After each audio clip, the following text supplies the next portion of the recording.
এই সিনেমাতে এন্ড ক্রেডিটের পরেও সারপ্রাইজ আছে। কি সারপ্রাইজ সেটা আপনাদের হলে দেখতে হবে। তো কেউ কষ্ট করে সিনেমা দেখতে গিয়ে রায়হান রাফি দেখে, সারিয়া শাকিল দেখে, বেদমনি দেখে আপনারা উঠে যাবেন না, তারা কিন্তু অনেক কিছু মিস করবেন।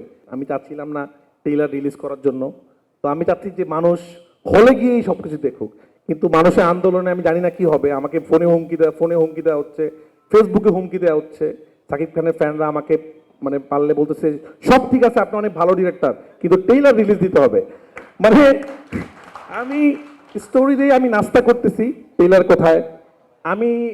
আমি আজকে সকালবেলা চিন্তা করলাম যে আমি ইন্ডিয়া থেকে আসলাম, সেখানে লিখবে হয়তো যে সেফ জার্নি, কোনো কথা নাই, ট্রেইলারটা কোথায় ভাই।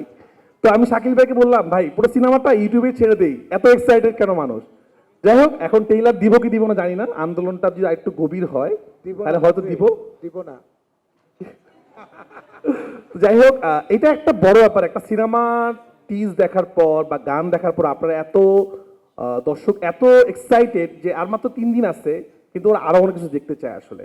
তো আমি প্রথম থেকে আমার স্বপ্ন ছিল যে আমি এবার নিজেকেও বড় করব, বাংলা সিনেমাকে বড় করবো। কারণ আমার কাছে মনে হচ্ছে যে আমরা সবসময় সিনেমা বানাই, কিন্তু বানানোর পর বলি কি যে বাংলা ছবি তো তাই একটু ছোট, সামনে ইনশাল্লাহ একদিন বড় করব। তো আমাদেরকে ওদের সাথে তুলনা করবে না, ওনারা তো অনেক বড় ইন্ডাস্ট্রি, আমরা অনেক ছোট ইন্ডাস্ট্রি। আমার কাছে মনে হচ্ছে এই এখন সময়ে বাংলাদেশি চলচ্চিত্র নির্মাতা হিসাবে এই জিনিসগুলো ভুলে যাওয়া, যে আমরা বাংলাদেশি সিনেমা বানাচ্ছি তো তাই একটু ছোট করে ভাবছি, যদি কোনোদিন হলিউডে যাই বা বলিউডে যাই তাহলে বড় করে বানাবো, তখন নিজেদেরকে জাতি হিসাবে অনেক ছোট মনে হয়। তা আমার এটাই ছিল যে আমার ছবিটা দেখে কোনো সময় মনে হবে না যে এটা ছোট, এটা বানানোর জন্য যা যা দরকার তা আমি করব। আমি যখন শাকিল ভাইয়ের কাছে গল্পটা শেয়ার করলাম, শাকিল ভাই তো বললো এটা এত বড় গল্প। আমি বলছি ভাই আমার স্বপ্ন এটাই, আমি করতে চাই। বললো ডান, তুমি করবা, এটাই হবে, আমরা এটাই করবো, বড় করে করবো। আমি বললাম এবার আরেকটা চাওয়া আছে, বাংলাদেশ সব থেকে বড় মানুষটাকে লাগবে, কারণ সব থেকে বড় জিনিস বানাতে হলে পৃথিবীর যখন যেই দেশেই বানাইছে বড় বড় ছবি, সব থেকে বড় স্টার ছাড়া সেই ছবিটা হয় না, আসলে অসম্পূর্ণ থেকে যায়। আজকে সাকিব খান ছাড়া তুফান হতো না, অসম্পূর্ণ থাকতো। এবং আমি কাউকে ভাবতেই পারি না। আমি যখন গল্পটা আদনান ভাইয়ের সাথে শেয়ার করি, আদনান ভাইয়ের সাথে যখন শেয়ার করি তখন বলছি যে আমি তো সাধারণত গল্প লিখে দেন আমি কাস্টিং চিন্তা করি।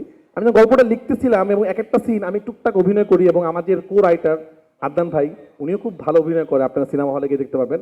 তা আমরা যখনই এক একটা তুফানের সিন লিখতেছিলাম, আমাদের একজনের কথায় মাথায় আসতেছিল যে সাকিব খান ছাড়া এটার কোনো বিকল্প নাই। তো তারপর আমি ভাইয়াকে প্রস্তাব দিলাম এবং গল্পটা বললাম। ভাই আমাকে বললো যে এত বড় স্বপ্ন দেখছিস, পারবি তো রাফি? আমি বলছি ভাই ইনশাল্লাহ, ভরসা রাখেন আমি পারবো। এবং আমি ভাইয়াকে বলতে চাই, শুটিং এর শেষ দিন ভাইয়াকে আমি বলছিলাম যে ভাইয়া আমি যা যা কমিটমেন্ট করছিলাম সব রাখছি তো, গল্প আপনাকে প্রথম দিন যেই গল্পটা শুনাইছিলাম আপনি স্ক্রিনে সেই গল্পটা পাইছেন তো? উনি বলছে পাইছি, এই প্রথম পাইছি। তো আমি খুবই এটাই খুশি যে আমি আমার যাদেরকে প্রথম, আপনারা তো দেখবেন সিনেমাটা, আমি আমার জায়গা থেকে চেষ্টা করেছি জান দিয়ে ছবিটা বানানোর জন্য। বাংলাদেশি ভিজুয়াল, এটা কিন্তু বিদেশি কোনো ডিওপি করে নাই, আমাদের বাংলাদেশি একজন মানুষ করেছে। এবং যে ভিজুয়াল দেখে শুধু বাংলাদেশি রিভিউয়াররা রিভিউ দিচ্ছে না, ইন্টারন্যাশনালি বলতেছে যে ও মাই গড, এটা এত সুন্দর ভিজুয়াল আমরা দেখে থাকলে এই ভিজুয়াল হতো না। আপনারা যে সাকিব খানের লুক দেখেছেন, যে ভয়ঙ্কর লুক, যে লুকের প্রশংসা করছেন, সেই লুক ডিজাইন করেছে সান, যে কস্টিউমগুলো বানিয়েছে। এই সিনেমাতে এন্ড ক্রেডিটের পরেও সারপ্রাইজ আছে। কি সারপ্রাইজ সেটা আপনাদের হলে দেখতে হবে। তো কেউ কষ্ট করে সিনেমা দেখতে গিয়ে রায়হান রাফি দেখে, সারিয়া শাকিল দেখে, বেদমনি দেখে আপনারা উঠে যাবেন না, তারা কিন্তু অনেক কিছু মিস করবেন, তখন আবার সিনেমা দেখতে যেতে হবে। তো এই গোবরটা ফাঁস করতে চাই নাই, তো যাক ফাঁস করে দিলাম আজকে, যে এন্ড ক্রেডিটের পরেও আমাদের আরেকটা সিন আছে। সেটা হতে পারে অন্য কোনো ছবির সিন, হতে পারে যে কোনো সিন। তো এটা অনেক বড় চমক আছে।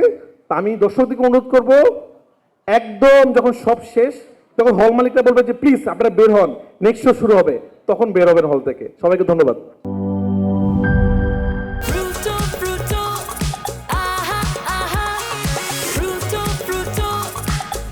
প্রাণ ফ্রুটো, সময় অসময় ফ্রুটোময়।